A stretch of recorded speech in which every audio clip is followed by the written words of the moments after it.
2022 season of Make Fantasy Football Great Again League Fantasy Football has come to a close after an extremely tight and possibly controversial final game. Let's break down the championship round as well as some year-end awards and some recognition. Hit that title.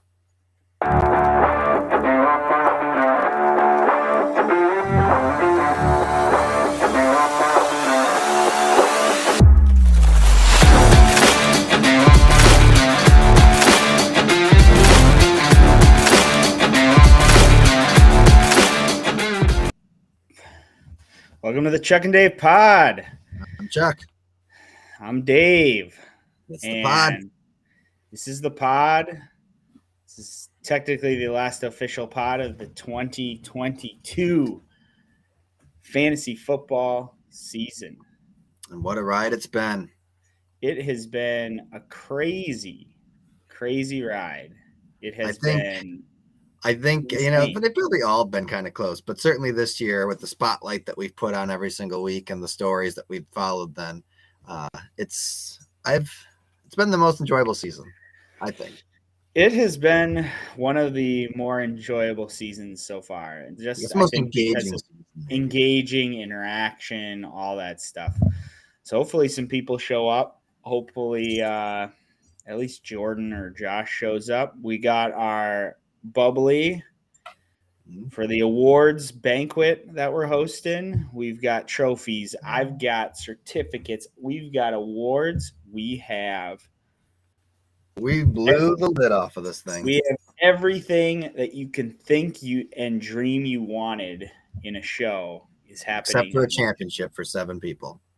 That's that they cannot have. So let's get into it.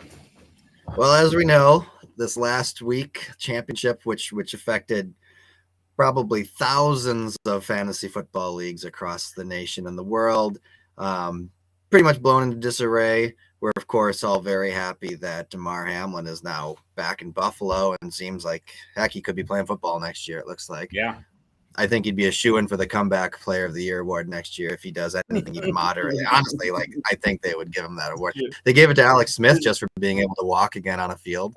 Can we come on live? Jordo, we just got a notification. Can we come on live? We will let you know when you can come on live. We will be doing some stuff, this recap, and dishing out some awards, and then I will let you guys know when you guys can come on. So yeah, hopefully we'll do a little bit of what your thoughts of the season, a little call-in and stuff like that. Yeah. So I think just to wrap up kind of the whole, everybody was part of the conversations anyway about what we should do. There were several options. There was, again, no way to know how the game would have gone. And so whatever option we were going to go with as a league was going to be the official option. No real asterisks, no real could have, would have been. It's just, it is what it is. And you're going to have 4 losers and you're going to have 4 winners no matter what you choose to do. And honestly, I think that picking the average was probably one of the best options. And that was Rich. And I think we all kind of tapped into commission mode a little bit on the RICH, and he suggested the averages. When you have 15 games, it's probably as close to what they might have done as you could possibly get. Yeah. I mean, it was probably the fairest option, just in terms that we didn't leave it as is. It was based on performance of the players, how they did in the past games. And I don't know. Either way, somebody was going to get hurt. His feelings were going to get hurt. Somebody lost, no matter what decision we made. 2 of the games probably would have ended the way they still ended, and 2 of them might have gone the other way. So let's get into it. Let's start with our 7th and 8th place game. Competition of pride, I guess. Here we had the North Shore and Nincompoops seed 8 versus the Suck Stop Skiers, who squeaked out a seed 7 in a fairly abysmal year. And we had the Nincompoops end up winning 107-99. And the Suck Slaps year's 99, by the way, was completely earned. Had nothing to do with the Monday night game. Yep. So he ended on a yeah, a pretty unusual note for how Jordan pretty much played this season. Yeah. I wrote here that the nincompoops were powered by Alan, and honestly, I think if Sam watches this, we owe him a sincere apology, because every week we sat here and said, you have got to remove one of those Lions running backs. And yet here they both scored, I think, like 25. So keep him. Proved us wrong. Keep him in. He knows something we don't. So I mean, that was really the difference maker there. However, I got to point out, if the Suck Stops here wouldn't have started Palmer and instead had put in Moore, they would have won. I don't know what happened to Palmer exactly. I don't think he was injured. If he just didn't catch anything, or if he didn't have any targets. No stats. Yeah, nothing at all. So I guess he was just watching that game. Apparently. Jordan is going to enter the offseason on a 6-game losing streak. And I think that raises an important question. And I know he wants to talk. Maybe he can say this. Could he potentially tank the draft next year in an attempt to take that elusive losing streak from Sam? Ooh. Jordan, you only got to lose 6 games right in a row, and you got Sam's streak. He could still make the playoffs. He could lose the first 6 and then go on a tear. Win the rest. He can win the rest. It's a bold strategy. But would be insane. And I don't know if Jordan's at all disappointed about the fact that we changed the rules, so he will not get the first pick. He is still going to get the second pick. Honestly, first, second doesn't make a huge difference. We saw how well the first pick worked out for you this year. Yeah. Moved you from 8th to 6th. Dave, I lost a 7th round pick, and I went from 8th place to 6th place. So, yeah, we'll see. We'll see. I put here Sam finishes, interestingly, with 2 out of 3 wins after starting the season with 2 out of 3 wins and losing every single one in between. Very interesting stat, I guess. But only 2 of his last 10 did not crack 100 points. And so I think an important question for Sam going into the offseason, with the improvement of his team, does he maybe attempt to try to keep every one of his players going in the next season? Formal motion. Can I keep my entire team? Sure, go ahead. I don't know that anyone else would be that about him keeping it. You're fine, man. Go ahead. We know he's going to keep Josh Allen next year anyway, so. Yeah. So that's, I don't know if you have anything to add. They didn't give us Yahoo recaps on the playoff games. I don't know if they just didn't have an algorithm for that or what. Saw that. I think it was partly to do with the Damar Hamlin thing. Yeah, but they didn't do the week before either. I don't know what's going on, but either way.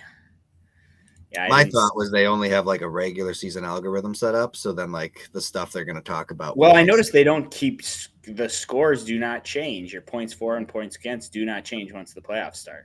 I have to always add that stuff in manually. Yeah, separately for it. But I am now, and I have to go back. I've finally last year, now this year too, started keeping separate stats of regular season versus postseason and then full season, just because I think it's kind of interesting to compare them separately. But if you ever go back and look at your own history, you're only seeing regular season stats on the main schedule.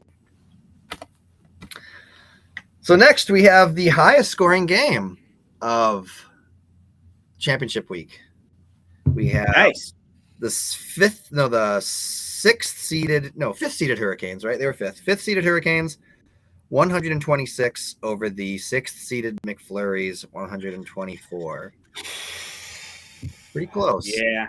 Yeah. I mean, it's pretty crazy. Like, I think if Mixon plays, and I think if I played, I may have won. There was a chance. It would very much depend on which Mixon showed up. Yeah, the problem is I also have I had a running back and a quarterback, and Mixon's not a huge pass catching running back. So either they're going to run a lot and Mixon's going to get a ton of points, or they're going to pass a lot. Mixon's not going to get a lot of points, and Joe Burrow's And going to get a lot of honestly, points. in a game that tight against such big teams, probably would have been a lot of running. So, because I don't think they would have been in a shootout. I think actually the averages again probably helped me get closer than I would have actually. You got some good games out of Mixon, but I think overall he was a bit of a disappointment this year. He was. Couple interesting stats here. The Hurricanes continued their sparkling postseason records and are now on a record-setting 5-win streak in the postseason. Man. Guy literally just shows up when he has to. He shows up when he absolutely has to, and no sooner. Playoff Lenny. Playoff Lenny. That's what his name is. He dropped his second highest score of the year and had the highest score of anybody in championship week. And he was only 6 points under his actual high, just to barely edge you out and get that coveted top consolation win. The mediocre award. Daniel Jones puts up 36 points for him.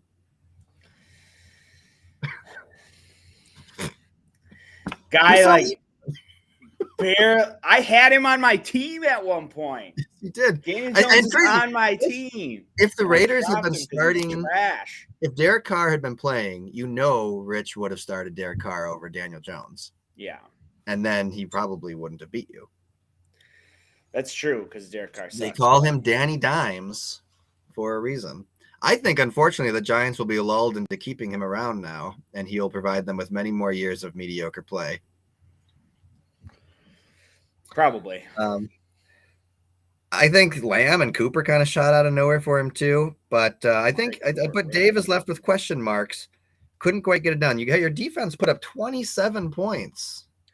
Green Bay Packers defense. Unbelievable display Minnesota. There, but you just couldn't stop playoff mode Hurricanes. Yeah, I don't know that anybody can. Well, when Christian Watson, the guy who's been getting me 15, 16, 20 points a game, gives me 1.5 points, especially in a game where the Packers scored 41 points and he caught one pass for 11 yards. Well, it's another interesting thing, like you were saying with the quarterback and running back. Your defense scored so many points that there wasn't really a need or time for a wide receiver to score points. That's normally not something you're going to think about when you're starting players, but maybe something to think about in the future there. I really honestly don't even care about next regular season. I just want to get to the playoffs and see if Rich can continue this. And I want to see, maybe his strategy is just kind of semi-tanking the first, the regular season, so that he can play the weaker consolation bracket and shine. I think that might be his strategy. I think he also could deserve an award for some reason being completely aloof to our fantasy league politics when he pops onto Messenger. Oh, yeah. Just to say, hey, what's going on? Oh, okay. And then leave. And he disappears for 2 days. We need him. I was shocked that he came back right on cue when you said Rich isn't coming back. And then Josh said something, and there was Rich. There was Rich. As always. Well, then we get to the the third and fourth place game. Actually, another very high scoring one. We have the Fergals, who were the fourth seed, winning with 125 over the second seeded Bulldogs, 121.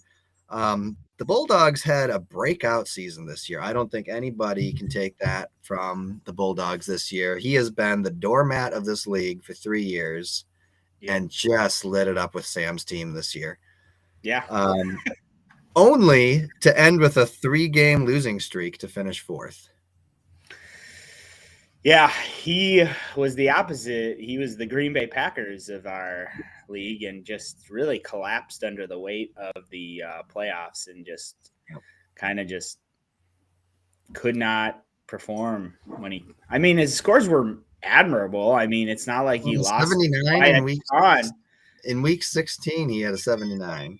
Yeah, but in the championship or in this third place bracket, he put up a good amount of points. He would have beaten you or Josh. He had the third highest score, I believe. Fourth highest. Yeah, I think maybe he just the midnight rang on his pumpkin story, perhaps. Yeah. On that, this is actually the one of the games that I think, had they played, he may have been able to pull off that win. Yeah, I think you're right. The averages hurt him a little bit, mainly because I think it actually gave the edge to Kara because T. Higgins had probably a higher average than he probably would have gotten. Yeah, he had not been great the last few weeks. Mm-hmm. Well, ever since Jamar Chase came back, he's down to number 2, number 3, and he's not getting the passes. Mm-hmm. Yeah, and I think that Diggs and Chase would have been being used quite a bit. Yeah. He may have been hurt though. He may have benefited from the Bills' defense average over what they may have actually scored against the Bengals. Yeah, that's true. That was kind of a bold choice to put them in there to begin with. Yeah. The Fergals ended the season with only 3 games under 100. Wow, that's pretty good. Quite admirable. She got vintage Mahomes and Adams leading the team. Jefferson continued just kind of up and down end of the season, but the other guys did just enough to squeak on. And then that takes us to the biggest game, the champ game between the number 1 seeded Pony Polecats and the number 3 seeded Embrace. This game was something else. Early on, I think it really looked like it was going to be a blowout with Embrace the Suck, just bloodbath win over the Polecats when Trevor Lawrence on Thursday night put up 3 points somehow in a game that they won by 31 points. He only put up nothing. 152 pass yards, an interception, and a fumble. Insane. Yeah, I mean, if you look at his scores, as soon as I pick him up, it plummets. Yeah. His weeks before I got him, he had 23, 16, 33, 29. I pick he gets a 17 and a 4. Yeah. And then he ended with a 10 last week, but not that it mattered. I didn't have him. And then that just kind of continued. Amon-Ra St. Brown. The Lions win 41-10, but did their top receiver do anything? Nope. 4 receptions. Saquon Barkley, he wins 38-10, but did their top running back do anything? Nope. -5 receiving yards. Travis Kelce, his team's in a big tight game, 27-5. Nope, just 7 receptions. Like every single person, the team was doing amazing, and these top players did nothing. Yeah, Eckler was your saving grace, and Kirk Cousins was also your saving grace. Well, and then there we go. It certainly looked bleak, and then Kirk Cousins was absolute trash. It honestly could have been a lot worse for Josh, too, if Kirk Cousins wouldn't have gotten that garbage time touchdown. Yes, he would have. At the very end of the game, he throws a 75-yard touchdown, and otherwise he's in negative because of. And that's what I was worried about. I was even telling Andrew that at the end. I was like, now the Packers are going to pull all their starters, and they're going to get. Luckily, they only had him in for one more. Yeah, I was worried he was going to score like 2 touchdowns, and it was going to be kind of this berserk thing. But he made it even again. Although honestly, he was still projected to win. And then Eckler just went nutso.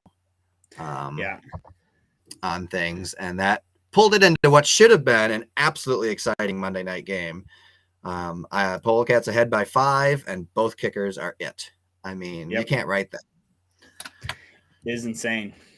Fortunately, Tyler Bass was like the 3rd highest scoring kicker, so when we took averages, he did pretty well. I don't know. I think at the time it stopped, Bass had like 4 points, and McPherson had 1 extra point. So McPherson, of course, had to beat Bass by 5 to win. Yeah. I think chances were better that Bass would have been able to hold on to that. So I'm okay with the results, but of course nobody cares about what the person who won says. It's true. No, I mean, I think it was, again, I think in all of the scenarios, 9 out of the 10 scenarios, you win. And it's that last one that maybe Josh could have won if, you did the week 18 plus week 17, or you did the week 18 scores or whatever. That one scenario, Josh had a chance of winning, and then all the other ones you didn't, or you won. And I mean, it's just like we decided as a group, and honestly, I think we had talked about this, but fairest option won out. It was I think so. And it's hard to tell from Josh's point of view if he really thought it was unfair or if he just was upset about. Would he have differently had he been the one in the lead? A little bit of emotion there, but it's hard. It's hard. I mean, understand. That would be like if Roger Goodell was the Bengals coach. Well, of course he's going to say, get back out there. Right. But either way, it was a nail biter of a championship. I'm glad that I was able to get it. First championship, I think, since 2015. I think I won in 15 and 14 before we moved over to NFL, because that's what some Facebook posts I had in the past said. So it's been a little while.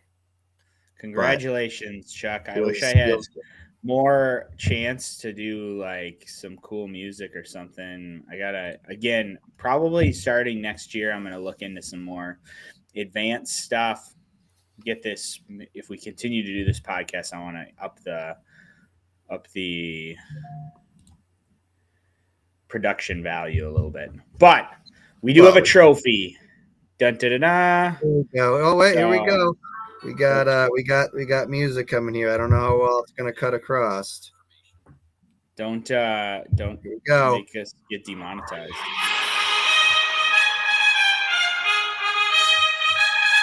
Oh.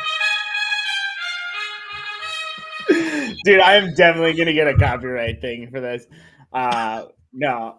So, if they even notice us to give us a copyright strike, that'll be enjoyable. Anyways, we do have a trophy. Awesome that you got the trophy. That is. I will be shipping this off to Chuck ASAP as soon as I get the nameplate and I place it on there, and then he will have this to display on his mantelpiece. His wife will probably love this, bringing the room together. I mean, it's really what's missing ever since the Snead trophy left. Yeah, maybe the Snead trophy someday. She just said, I believe she just said we're going to put it right on the fireplace. She said she knows. Oh, perfect. She knows right where it's going. Perfect. Not in the fireplace. On the fireplace. But yeah, so this is a well-deserved award to Chuck. So congratulations, my friend. I appreciate that.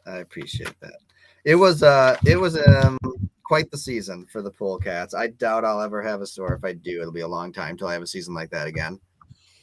Man, I don't think we've seen anything so dominant where it's just like you kind of knew it was going to take some crazy luck and weird things to happen for you to not win.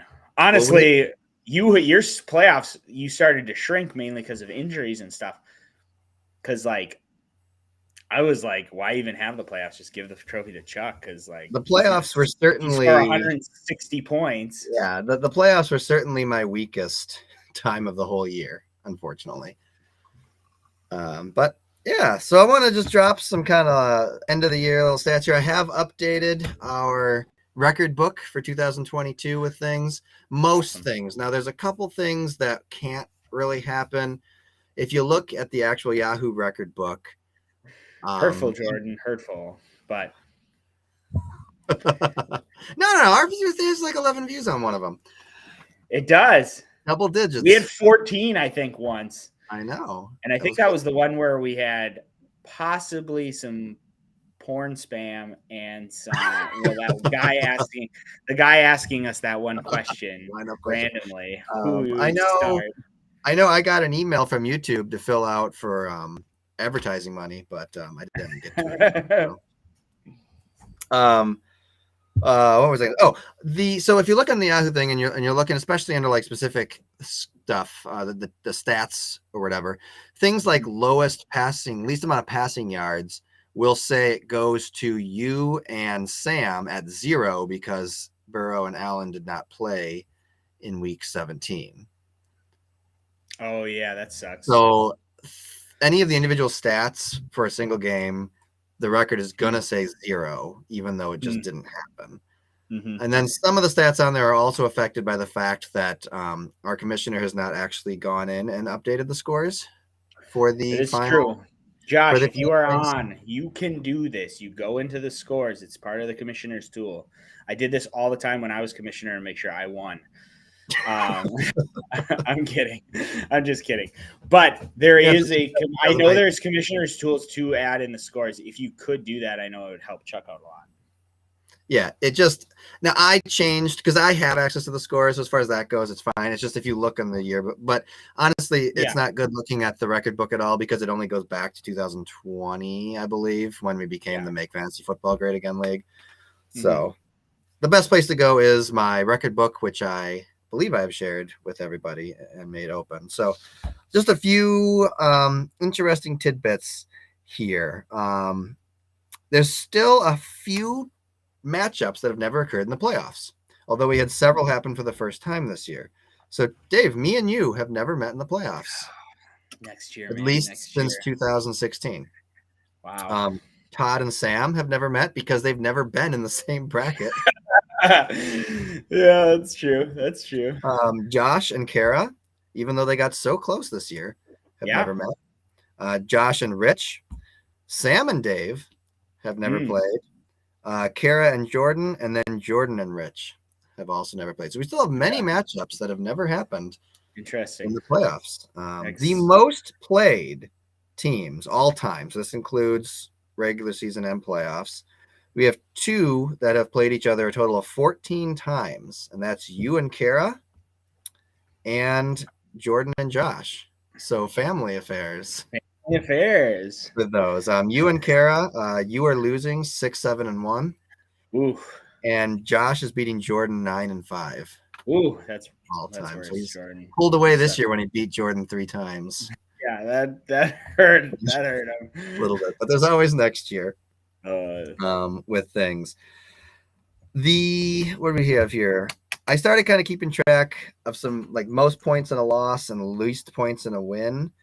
The highest losing score this year was week 8, Poning Polecats, when they scored 132 and lost to Rich, I believe, by like not even a point. If I remember correctly. Wow. And the lowest winning score was the Hurricanes in week 14 when they won with just 79 points. That's insane.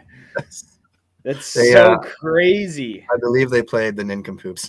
Oh my gosh. Is that when Sam scored his 67 points or whatever? I think so. He set the year record for the lowest score altogether there. And then Dave, interesting for you. So playoffs only. You got the lowest score in a win with your 81.75 or 87.75 in week 16. And then you set the record for the highest points in a loss the following week with your 124. So you own both the postseason. I own both of those in the same season. Yikes. So I also calculated total point differential for all the teams. You'll probably be shocked to hear that the Polecats had the highest point differential at 485. Oh my gosh. But who do you think got the lowest point differential? Mm-hmm. I'm going to say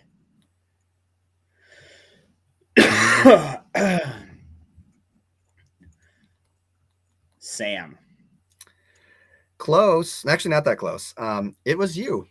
It was me. Negative 319. Negative 319? That was the lowest point differential, was negative 319. Mm-hmm. Well, yeah. Jordan was actually negative 306. Yep. Sam was actually negative 263. Okay. So he was third best. I thought maybe Sam would take it because maybe he scored less points than I did, but then Again, Actually, while I'm going through these stats, if Jordan wants to pop on while we talk about these stats. Jordo, I'm gonna put the link in the. I'm gonna put the joining link in the. Hang on 1 second. I don't know. I just lost a viewer, so I don't know who that was. But if Jordan is still here, I'm gonna throw it in Discord. I'll throw it in both. Generous. All you got to do is join and have a camera with a microphone. I mean, technically, all you have to have is a microphone. Throw it in both. Want to join the pod. I don't know. I did lose a viewer, so it's a possibility that Jordan. He joins.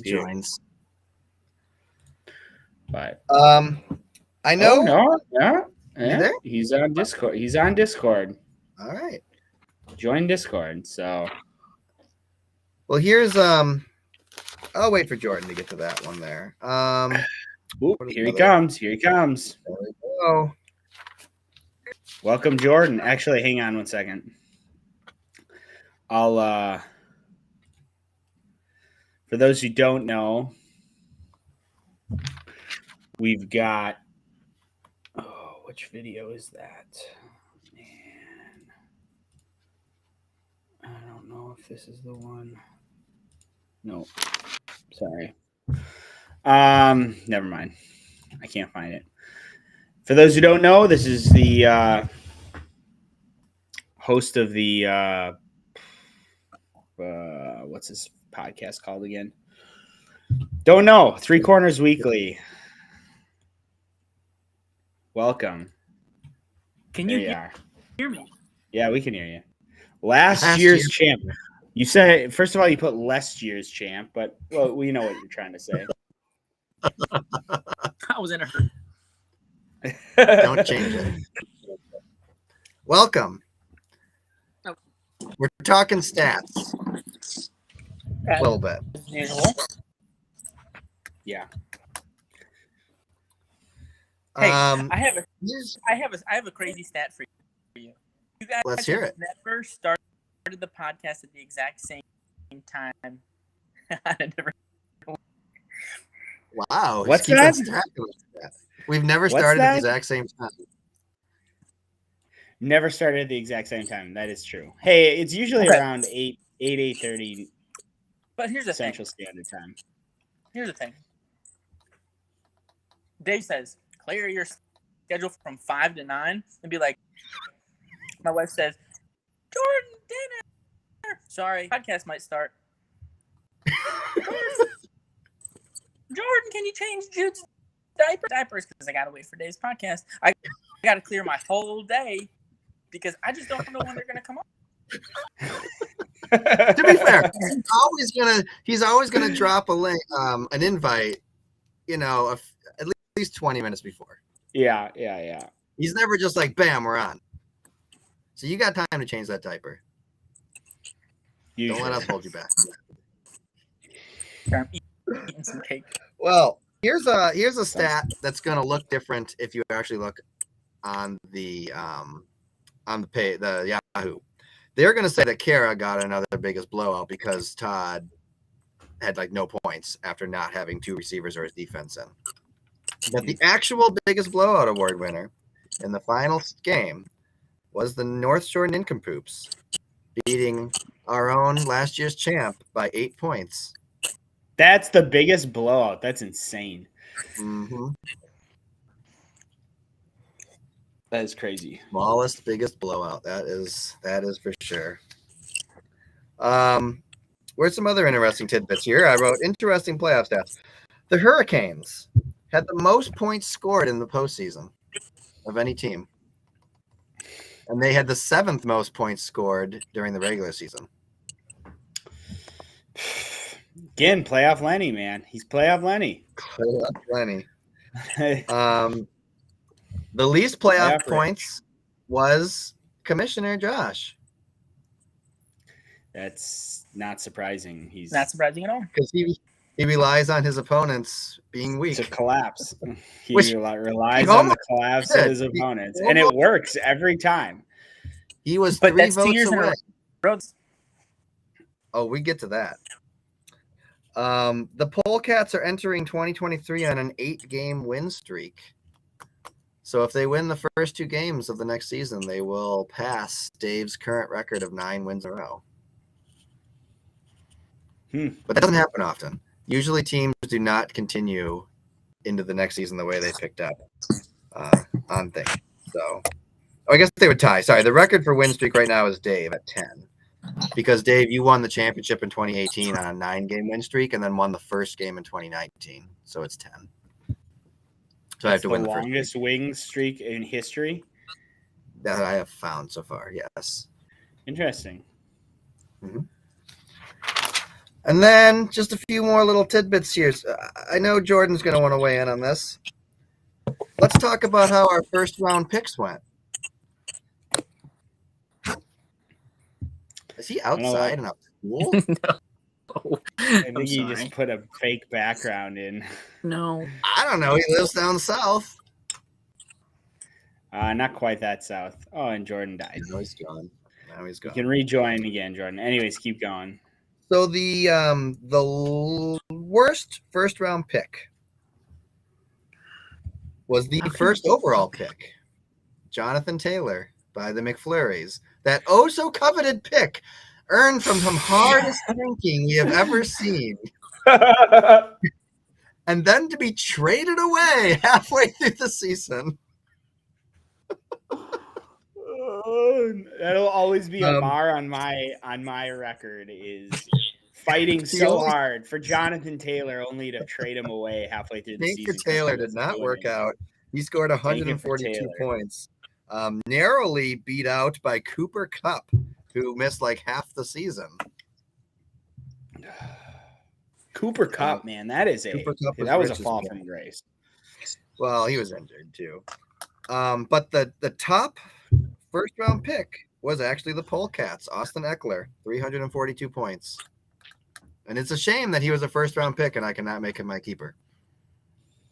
Oh man, that's too bad. I know, it's too bad. He was top. Close by in second was actually Todd with Christian McCaffrey, 322. Third best pick ended up being Josh with Derrick Henry. And then Sam with Dalvin Cook. Then Kara with Justin Jefferson. Sam with Dalvin Cook. And then finally Jordan with Najee Harris. I'm sure you enjoyed having him on your team. Najee Harris. Is he still on his team? I believe he started in the final game. I think he had Najee Harris there. I think he's frozen, but yeah. And then we also want to talk about our keepers. Who had the best keeper? Well, it certainly wasn't the McFlurries.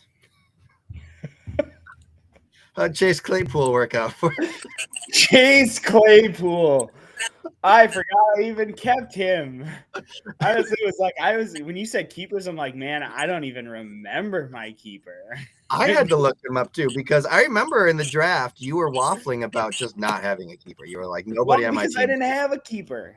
I literally had no one that I could. And then you ended up taking one of the highest round keepers. I could have kept. When did I get Chase Claypool? I think you picked him in the 7th. Oh yeah, because you guys all picked the years in the teens. Yeah. Yeah,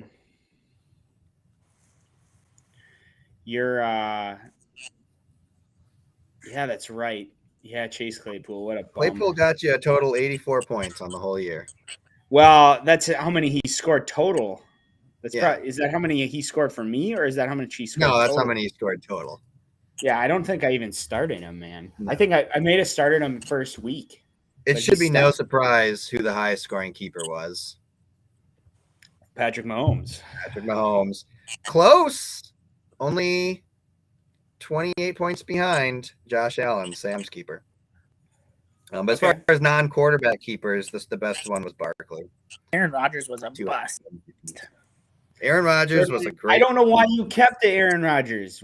I was screaming at you at the beginning of the year. I'm like, why are you keeping two-time MVP in a row? You can't say no to that. Yeah, but he didn't score that many fantasy points last year. Yeah, he did, Dave. I don't think he did. Always next year. I mean, he was a steady like 25 to. Like, let's say 20-25. Let's not boost his stats a little bit. Steady 45 to 50 points a week. In 2021, Aaron Rodgers scored 331 points. And this last year, he scored 241. Yeah. So he did drop a bit. So that's what I have for our keepers there. And then just as we kind of get ready for records and awards here, I finished up the every team against every team every week records.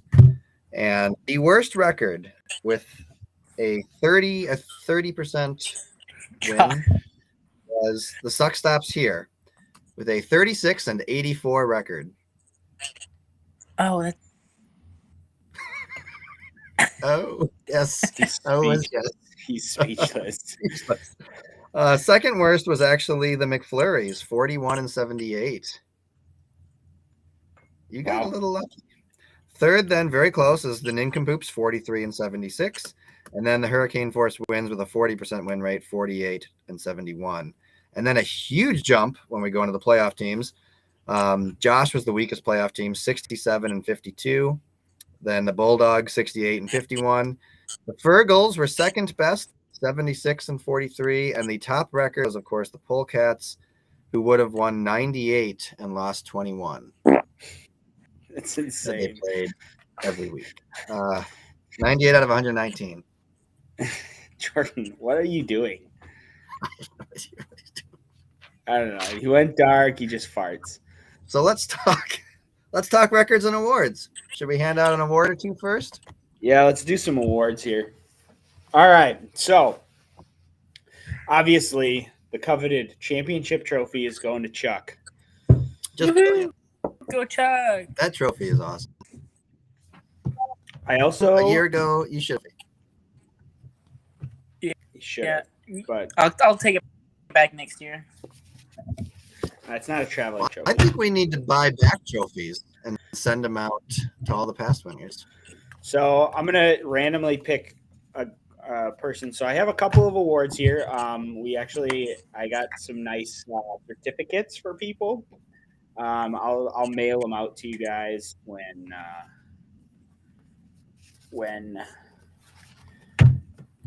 we can. So first one.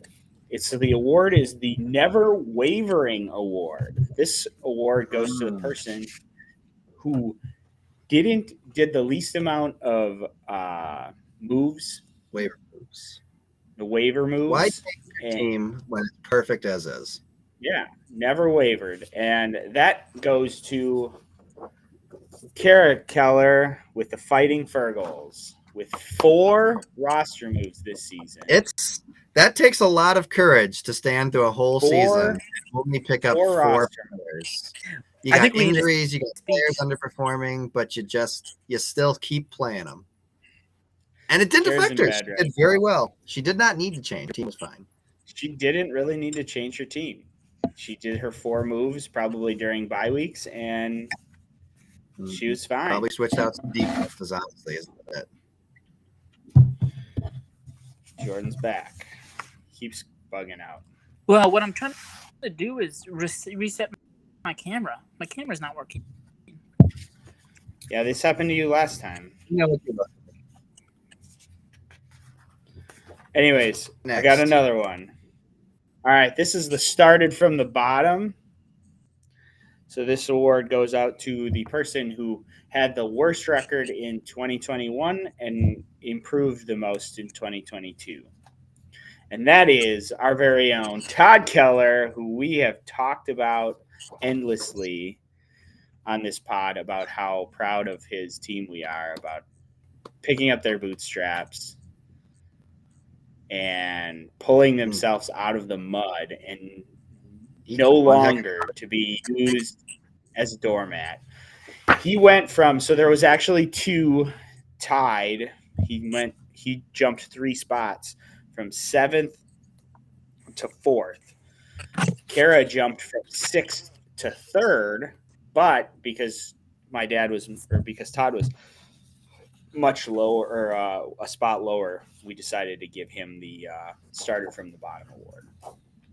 And frankly, his history.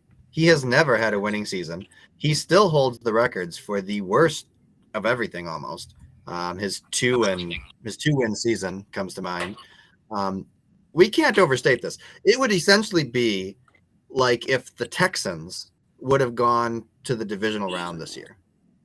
Yeah. Essentially. Yeah.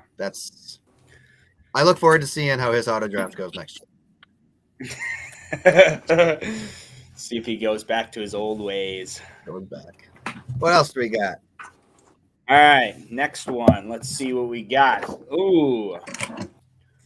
This goes to the winner of the consolation bracket. Mr. Mediocre. Mr. Mediocre. Our very own Rich. I can't pronounce his last name because he's got a lot of consonants in a row in his last name. Von Lerdenstein. I'm sorry, Rich, if that's how you pronounce your name. I don't know what to say, buddy. Von Lerdenstein. I sure hope it is. Of the Hurricane Force wins. You won the consolation bracket. Josh will have this one. I'm not going to find out your address. To be fair, he also has been just about as much of a doormat as Todd until the playoffs. It's true. He wins the consolation bracket almost every time. I think his team needs to be named like just the consolations. The consolation force wins. Yeah. All right. Next up. One more, and then I'll do a few records. Okay. Next up, we've got performance issues. So this award goes to the person who scored the fewest amount of points in a single week. And we've already talked about this, but Sam Spencer from the North Shore Nincompoops. Come on down.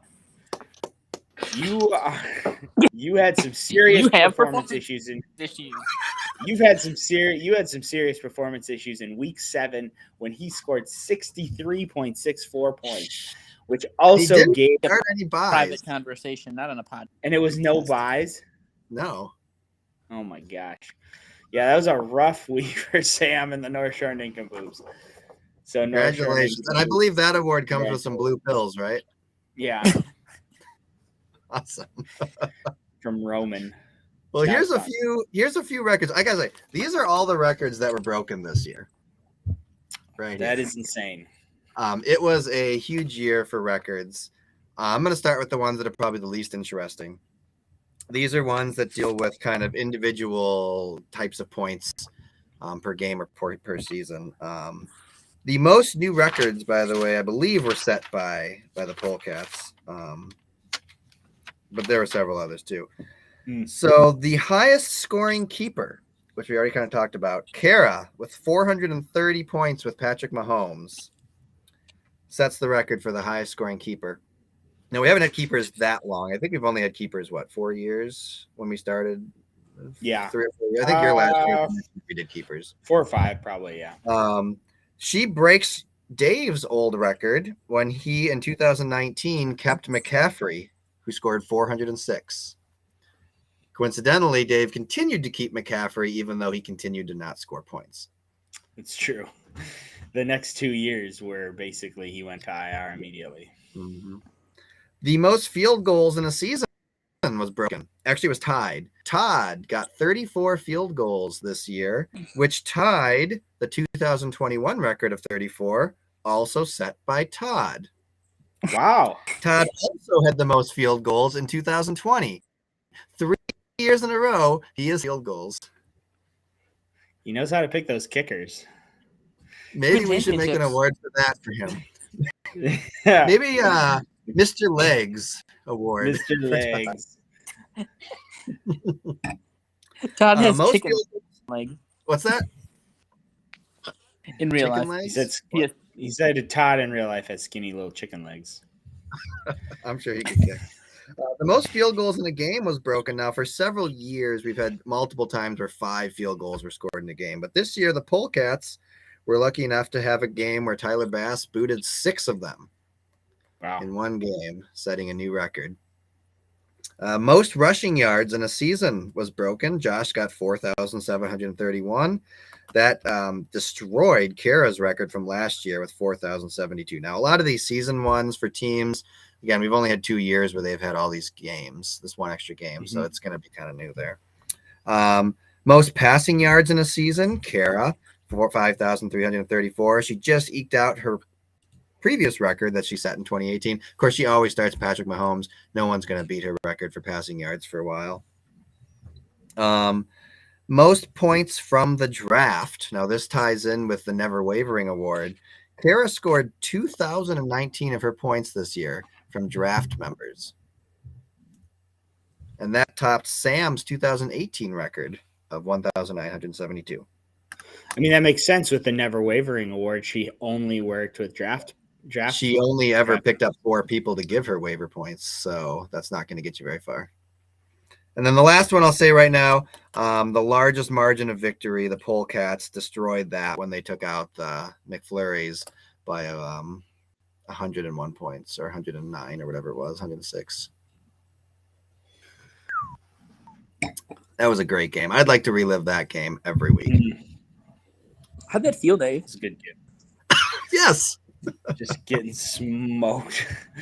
Honestly, I mean, that was it was pretty fast. So like you kind of just realized after the noon game, it was just like there's no way I'm going to even win this game. To be fair, I'd rather have scored 90 points and gotten absolutely demolished than have scored like a 160 and got beat by someone with a 190. Yeah. All right, let's do a few more awards here. Yeah, let's keep going. Let's keep moving here. Unfortunately. Yeah. Chuck has 15 minutes. Well, a little over 15 minutes. All right, let's do. This one's our very own. Did we do Jordan yet? Jordan, have we done you yet? No, he has not got anything yet. Have you got one yet? No, I you have not. haven't. Okay, so this is the Weak You're not Sauce gonna get Award. one. This is the Weak Sauce Award. This is presented to the person who scored the fewest amount of points in the season, the 2022 season, and that goes to our very own Jordan Koeller from the Three Corners Weekly. The suck stops here. Congrats, Jordan. I'm honored. It takes a lot of work to score that few points and still field a full team.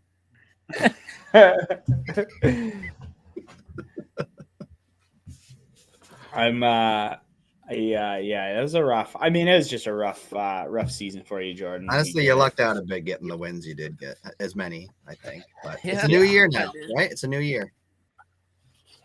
Yep. By the way, no one will ever new beat name. the record of going from first to last. That's true. Yeah. You have the record. Actually, that's another. Just give that a second. All right, we've got the Punisher Award. So this is for scoring the most points in the 2022 season, and we all know who's getting this one. Our very own Chuck&DavePod, Chuck Calabria of the Poning Polecats with 2,349.88 points. I appreciate that. Chuck, you outscored Jordan by almost 700 points. Mm-hmm.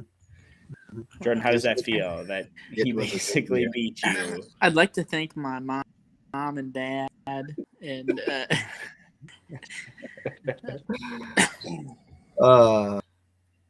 yeah, no, it felt great. What did you put on my total? Yeah.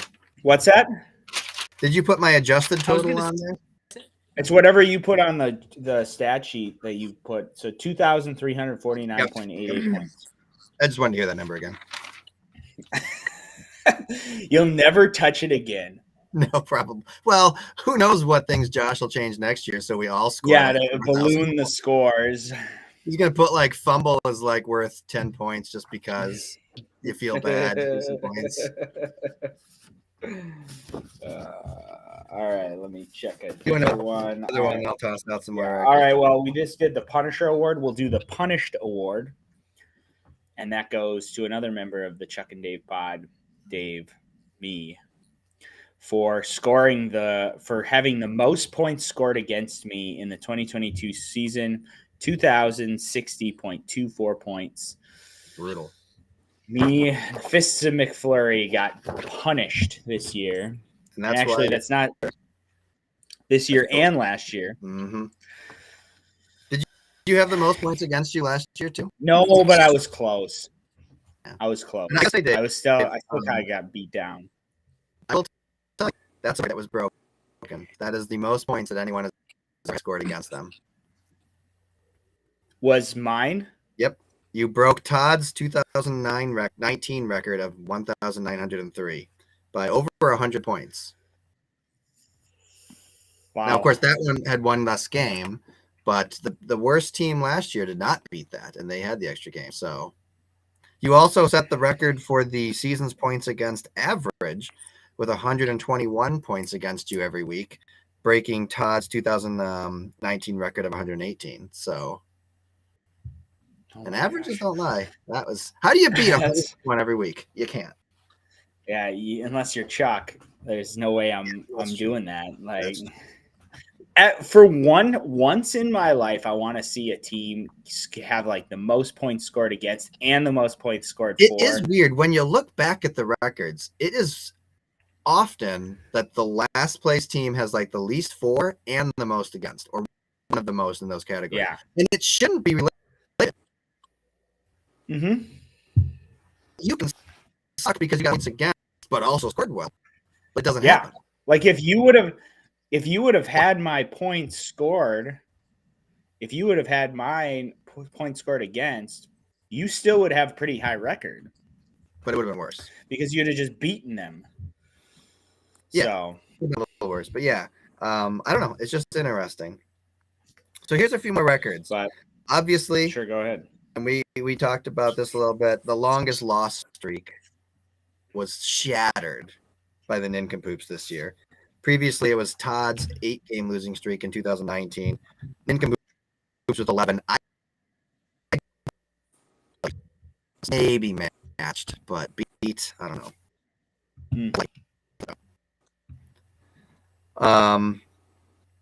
Here's one for our guest. The longest biggest blowout loss streak was tied by our own Josh at 3 games in a row. Jordan or Josh? Jordan. Oh. This ties myself when I lost 3 times in a row in 2020. So congratulations on joining this group with me. I'm honored. Great. Also, the longest blowout win streak was broken by the Polecats, winning 3 in a row. There have been several times where teams have won 2 in a row, but never 3 yet. So that's now there. The biggest blowout wins was broken. It previously was 4, which was held by both Josh and Jordan in separate years, but the Polecats won it 6 times this year. That's going to be a hard level of dominance to beat, I think. Wow. Least points against average goes to Commissioner Josh. He on average had 102.8 scored against him over the course of the year. This beats the record that Commissioner Josh set last year of 104.8.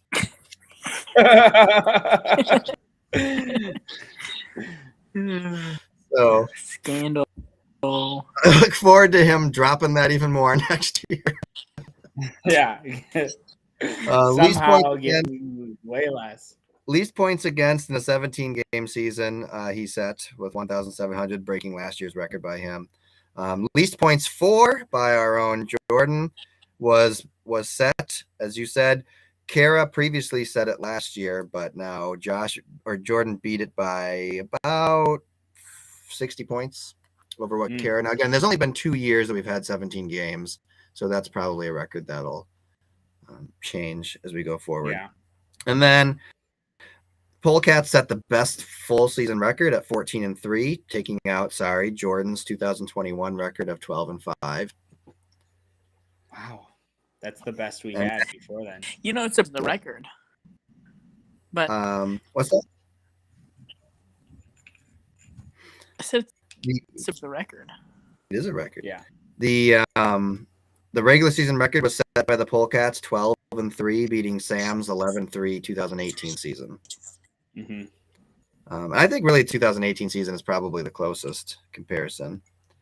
Yeah, he was dominant. Season points against, we talked about. You now have those records. Congratulations. Season points for, set by the Polecats, as well as the average. I averaged 138.23 a week at the end. It's insane. That beats So Sam's. insane. That beats Sam's 2018 record of 131 per week. Wow. So it was That's actually closer than I would assume.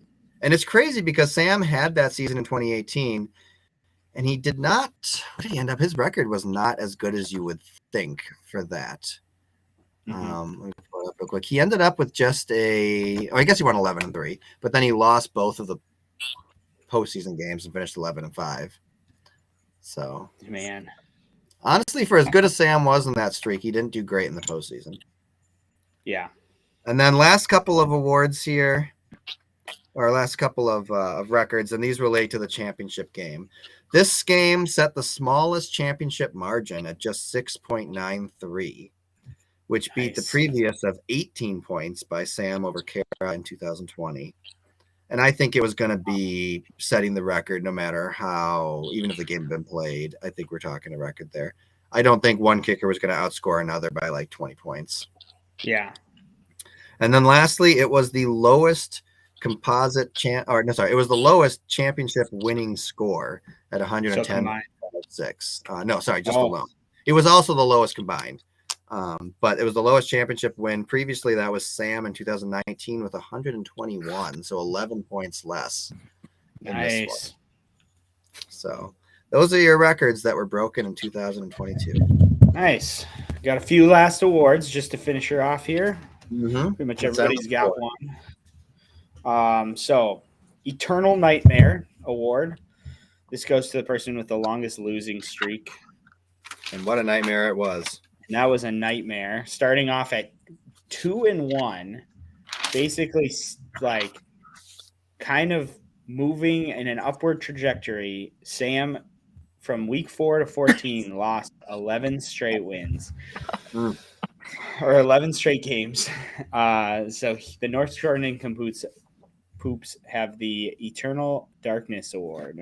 Or Eternal Honestly, Nightmare. he deserves an award just for continuing to set his lineup each week. Like it'd be tough for me. We have the Juggernaut Award. This is the person to have the longest winning streak this season, and this streak is still active, and that goes to Charles Calabria, the Chuck and Dave pod. He is the Juggernaut. Thank you. He hopes to dethrone me at my 11 game winning streak. Well, I mean, I'm going to team up with Sam and really push for the keeping the full team. This goes out to the next award is Just Your Average Guy Award. This goes to the person who scored the closest to the league average score, which was 1,908 points. That was the league average points for scored. And Josh Koeller, the very own commish from Embrace the Suck, got 1,916.62 points for. Shows you something when a guy can be that perfectly average but still win that many. You're feasting on the low. He legitimately, most most of his games were like just right there. Most of his games were like playing in the AFC East. Yeah. Back when they were dominated by the Patriots. Yeah. I got 3 more left. The Fall from Grace Award. This goes to the person who dropped the most spots from the last season to the next, and this will never be broken and only to be tied unless we somehow add more players to this league. Even so, though, it's still first to last. The Suck Stops here was the last year's champ and is now this year's eighth place. Oh man! And your reward is the second pick in the draft. And your reward is the second pick in the draft. Now, if you can answer briefly here, I did suggest perhaps you tank the draft next year in an attempt to continue losing and set the new record for longest losing streak. Is that something that might be on your mind? Draft. Oh, like draft all kickers. Yeah. No. The culture in my organization. Come on, Jordan. All you have to do is lose 5 more games, actually 6 more games, and you can have that record. You can have that record, and then you just have to win. You just pick them off of the waiver wires then, and you just win. We 12 had games, you got the championship. We had an off season this year, but he'll be back. We have a winning culture, and I only expect this to make the playoffs next year. Anything less would be a disappointment. Yeah. Changes. You might consider the changes, some name changes, some player changes. Oh yeah. Personnel. Cleaning house. We should be able to start coaches. I'm thinking about we should bringing be able to start Nathaniel coaches. Hackett So they get points for get points for successful challenges. Back.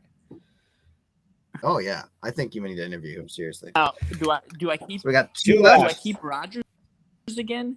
Absolutely. No. Yes. Yeah, absolutely you do. See, here's the thing, Dave. I'm going to drop him. He's going to come back in the pack. 13-3, 13-4. That is a risk you are going to have to take. I'll tell you what. There's other players out there that'll get you just fine. Yeah. Eventually, Kara will not be able to keep Mahomes. I'd wait.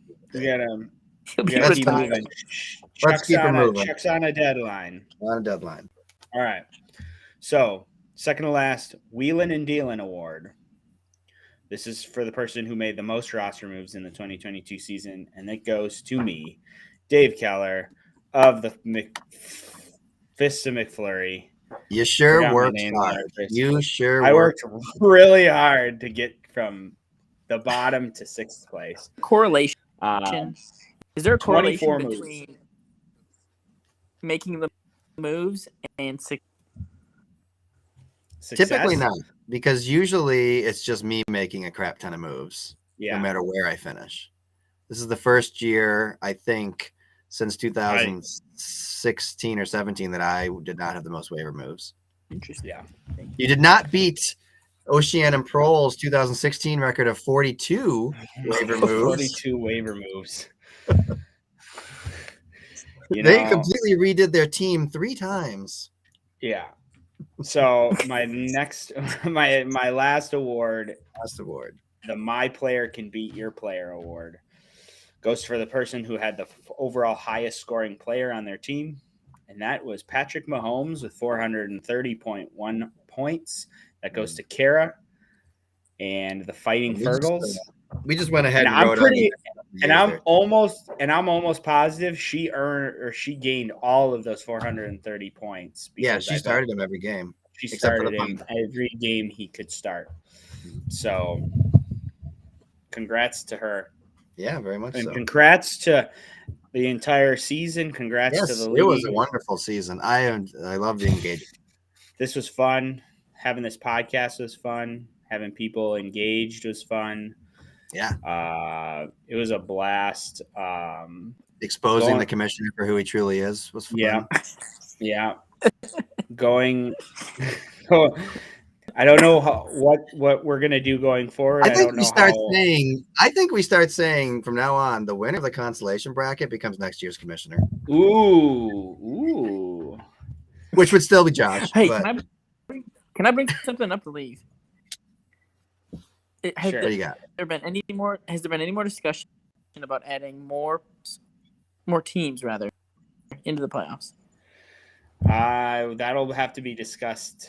I think we're going to have a league meeting, but we've talked and it just seemed in favor of expanding it to 6.